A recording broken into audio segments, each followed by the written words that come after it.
and dear colleagues and my dear children. Today I'll show one thing that మన సరౌండింగ్స్లో ఏవైతే కల్తీ అవుతున్నాయో వాటి గురించి ఒక ఎగ్జిబిట్ చేస్తున్నాను. మీకు తెలిసినట్లయితే ఈ రెండింటికి డిఫరెన్స్ ఏంటిదో చెప్తారా ఎవరైనా?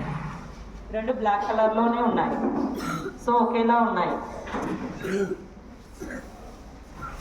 ఇవి ఏమై ఉండొచ్చు? మీకు కిచెన్లో రోజు దొరికేవి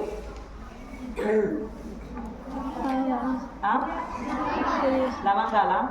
ఓకే, చూడండి ఏంటిది, మిరియాలు. సో ఇవి కూడా అలాగే ఉన్నాయి కదా. మరి రెండింటికి తేడా, ఇప్పుడు మనం మార్కెట్లో తీసుకుంటే మన షాప్కి వెళ్తాము, వెళ్ళినప్పుడు వాళ్ళు మిరియాలు అంటే ఇస్తారు, కానీ అవి ఒరిజినలా లేక ఏదైనా కల్తీ కలిసినాయి అనేది మనకు తెలియదు. సో పపాయా సీడ్స్ ఉన్నాయి కదా, పపాయా సీడ్స్ కూడా మనకు మిరియాల లాగానే నల్లగా ఉంటాయి, రౌండ్గా ఉంటాయి. వాటిని తీసి పైన ఉన్న లేయర్ పోతుంది, వాటర్లో కడిగితే ఎండబెడితే అవి కూడా మిరియాల లాగానే ఉంటాయి. సో అవి కూడా మిరియాల్లో కలిపే అవకాశం ఉంది. మనం తీసుకున్న షాప్ నుంచి తీసుకొచ్చిన మిరియాలు ఒరిజినలా లేక ఏమైనా కల్తీ కలిసిందా అని తెలుసుకోవాలంటే మనం ఒక యాక్టివిటీ చేయవచ్చు. సో ఫస్ట్ వాటర్ తీసుకోండి. వాటర్ తీసుకొని వాటర్లో మనం వేస్తే మీరు చూసినట్లయితే కొన్ని మాత్రమే, ఒక 5 మిరియాలు ఏమైనాయి కిందికి వెళ్ళినాయి, కొన్ని మిరియాలు ఏమైనాయి అంటే కొన్ని పైన తేలుతున్నాయి. నువ్వు మిరియాలు వాటర్లో వేయగానే పైనే తేలుతాయి, కానీ కొద్దిసేపటికి అవి ఏమవుతాయి, కింద సింక్ అవుతాయి ఆఫ్టర్ సమ్ టైం. సో చూసినట్లయితే వీటికి కూడా యాడ్ చేస్తాం. చూడండి, ఈమె రైట్ హ్యాండ్లో ఉన్నది పపాయా సీడ్స్, లెఫ్ట్ హ్యాండ్లో ఉన్నది మిరియాలు.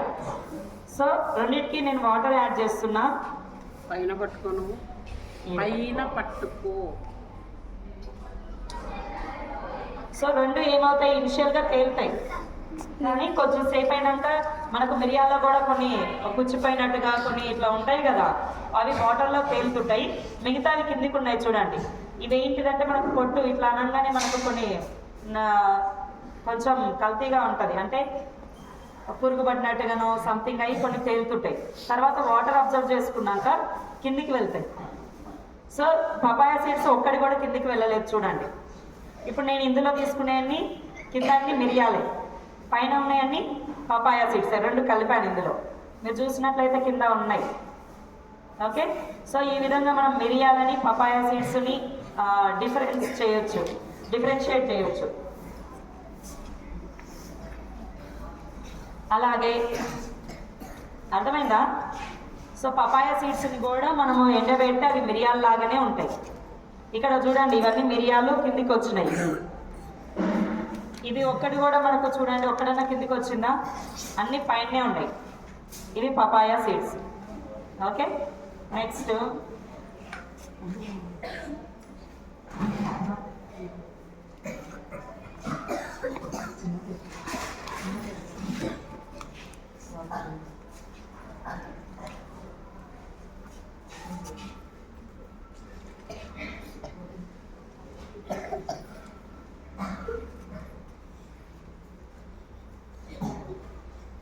ఇకపోతే పసుపు మనం పచ్చి పసుపు కొమ్ములు ఉంటాయి కదా, వాటితోటి పసుపు పట్టిస్తే ఎలా ఉంటుంది? నేను తెచ్చిందైతే పసుపు కొమ్ములతో చేసింది కాదు, మనకు హల్దీరామ్ ఇట్లా ప్యాకెట్స్ ఉంటాయి కదా, అదే తీసుకొచ్చాను. పసుపులో కూడా మనం బయట కుల్లా తీసుకున్నా, ఇప్పుడు కొన్ని ఒరిజినల్గా కాకుండా చిన్న చిన్న ప్యాకెట్స్లలో కూడా అమ్ముతారు. అది బ్రాండెడ్ కంపెనీస్ కావు, వాటి మీద ఒక హాల్ మార్క్ ఉంటుంది, వాటిలో ఏమి యాడ్ చేస్తారనేది కూడా ప్రతి ప్యాకెట్ మీద ఉంటుంది. సో మనం ఎటువంటి పసుపు యూజ్ చేస్తున్నా అది ఒరిజినలా కాదని తెలుసుకోవాలంటే ఫస్ట్ చూడండి, మనం వాటర్లో కొంచెం పసుపు వేయగానే అది కింద సెటిల్ అవుతుంది, లైట్ ఎల్లో కలర్ వస్తుంది. కింద సెటిల్ అవుతుంది, లైట్ ఎల్లో కలర్ వస్తుంది. ఒకవేళ ఏమైనా కెమికల్స్ లాంటివి అంటే కలర్ కోసం అని ఏమైనా కెమికల్స్ వాడితే డార్క్ ఎల్లో కలర్ వస్తుంది, పైనే ఉంటుంది, ఇట్లా కిందికి రాదు. ఓకే, ఆ విధంగా మనం పసుపుని తెలుసుకోవచ్చు అందులో కల్తీ కలిసిందా. కొంతమంది ఏం చేస్తారు, కలర్ కలుపుతారు, ఏమైనా కలర్ అంటే ఆర్టిఫిషియల్ కలర్స్ వాటిని నిల్వ ఉండడానికి, పురుగు పట్టకుండా ఉండడానికి కానీ, ఇంకా ఏమైనా ఎల్లో కలర్ మంచిగా కనిపించడానికి కానీ కలుపుతారు. బయట మనం కుల్లా తీసుకునేటప్పుడు మ్యాక్సిమం కల్తీ కలిసే అవకాశం చాలా ఉంటుంది. అది కారపొడిలో కూడా కావచ్చు, ఎందులైనా. సో మనం తీసుకునే ఫుడ్ ఎప్పుడైనా షాప్కి వెళ్ళినప్పుడు ఏమైనా కొనేటప్పుడు అవి ఒరిజినలా కాదా అని చెక్ చేసుకొని కొనండి. ఇంకో విషయం ఏంటంటే, మీరు ప్యాక్డ్ ఫుడ్ తీసుకుంటారు, వాటి మీద కూడా కొన్ని మనకు చిప్స్ లాంటివి ఇట్లా ఉంటాయి కదా, అలాంటివి కూడా మనకు నకిలీగా మన లోకల్లో కూడా చేసి అమ్మే వాళ్ళు ఉంటారు. అవి ఒరిజినలా కాదా అనేది ఎలా తెలుస్తుంది అంటే, వాటిల్లో కరెక్ట్ ఇంగ్రీడియంట్స్ ఏముండాలి అనేది వాటి మీద రాసి ఉంటుంది. బ్యాచ్ నెంబర్, అది ప్రిపేర్ చేసిన batch number and date of manufacture and date of expiry date అన్నీ ఉంటాయి. అవన్నీ ఉన్నవి చూసి కొనుక్కోండి. Thank you.